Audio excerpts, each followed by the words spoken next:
نبی پاک صلی اللہ علیہ وسلم پہاڑ پہ بیٹھ کے پڑھتے تھے رات کو، تو وہاں نا ابو سفیان بھی آ گئے سنتے سنتے، کیونکہ انہوں نے پابندی لگائی ہوئی تھی کہ کوئی بھی بندہ وہاں نہ جائے، سوشل بائیکاٹ معاذ اللہ کیا ہوا تھا، کوئی نہ ادھر جائے، تو سنتے سنتے ابو سفیان آ گئے۔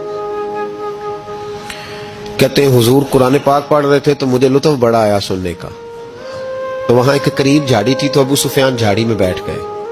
ساری رات نبی پاک نے قرآن پاک پڑھا اور ساری رات انہوں نے سنا۔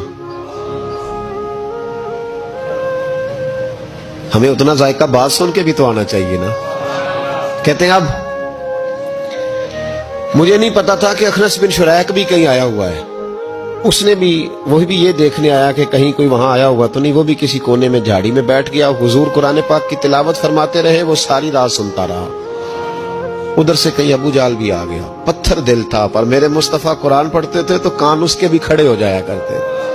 ساری رات تلاوت سنتے رہے، تینوں پکے کافر جھاڑیوں میں بیٹھ کر تلاوت سنتے رہے۔ صبح جب جانے لگے تو ملاقات ہو گئی۔ تو کدھر آیا تھا؟ اس نے کہا پہلے تو بتا، تو کدھر آیا تھا؟ میں تو آیا تھا دیکھوں کوئی آیا تو نہیں۔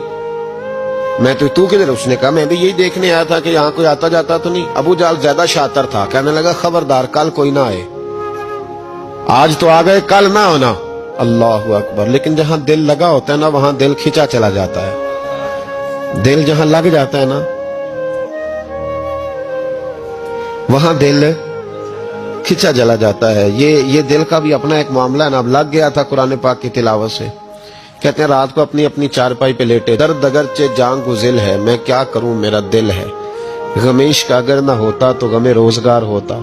اور وہ مزہ آتش نے کہا تھا، وہ مزہ دیا ہے تڑپ نے کہ میری آرزو ہے یا رب میرے دونوں پہلوؤں میں دل بے قرار ہوتا۔ کہتے ہیں کہ اگلی شام پھر آئی، وہی کیفیت، وہی انداز، وہی شوق۔ چارپائی پہ لیٹے پر کانوں میں وہ آواز رس گھولے، لیٹا نہ گیا، اٹھے پہنچے، لیکن آج جگہ بدل کے بیٹھ گئے تینوں۔ صبح ساری رات سنتے رہے محبوب کی تلاوت، صبح اٹھے تو پھر چوک میں ملاقات ہو گئی۔ تو کدھر آیا تھا؟ تو کدھر؟ ابھی بات ہونے۔ ابو جال ذرا زیادہ شاطر تھا، کہنے لگا میں تو تم دونوں کا خیال کرنے آیا تھا، کہیں تم دونوں تو نہیں آئے، یہ دیکھنے کے لیے آیا تھا۔ اللہ اکبر۔ 3 دن مسلسل آتے رہے اور میرے مصطفیٰ کریم کا ساری رات قرآن پاک سنتے رہے۔ اب اخنس بن شریک کہتے ہیں کہ میں پورا قریب آ گیا، میرا دل کہتا تھا کہ یہ سچے ہیں۔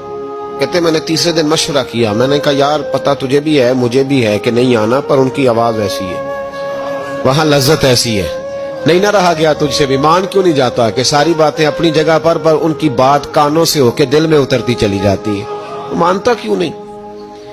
اخنس بن شریک کہتے میں پورا قریب آ گیا، پر ابو جال نے مجھے پھر گمراہ کیا۔ کہنے لگا یار یہیں رہے ہیں، بچپن بھی یہیں گزارا ہے، معاذ اللہ 2 ہاتھ ہیں 2 آنکھیں ہیں، سارا کچھ وہی ہے، کان پٹیاں سفید ہوئی ہیں تو کہتے میں اللہ کا نبی ہوں معاذ اللہ۔ اس نے وسوسہ اندوزی کی تو کہتے میں پھر بیک ہو گیا۔ آپ کیوں نہیں اس شخص کو جانتے جو وسوسہ اندوزی کرتا ہے؟ آپ اس جگہ کیسے چلے گئے جہاں وسوسہ اندوزی ہوتی ہے؟ یاد رکھیں اس جگہ جائیں جہاں جانے سے دل صاف ہوتا ہے، جہاں جانے سے دل کا زنگ اترتا ہے، آپ کے وسوسے دور ہوں گے۔ وہاں جائیں جہاں ایمان کی، یقین کی، تیقن کی دولت بڑھتی ہے۔ کیوں وہاں جاتے ہو جو بیک کر دیتا ہے؟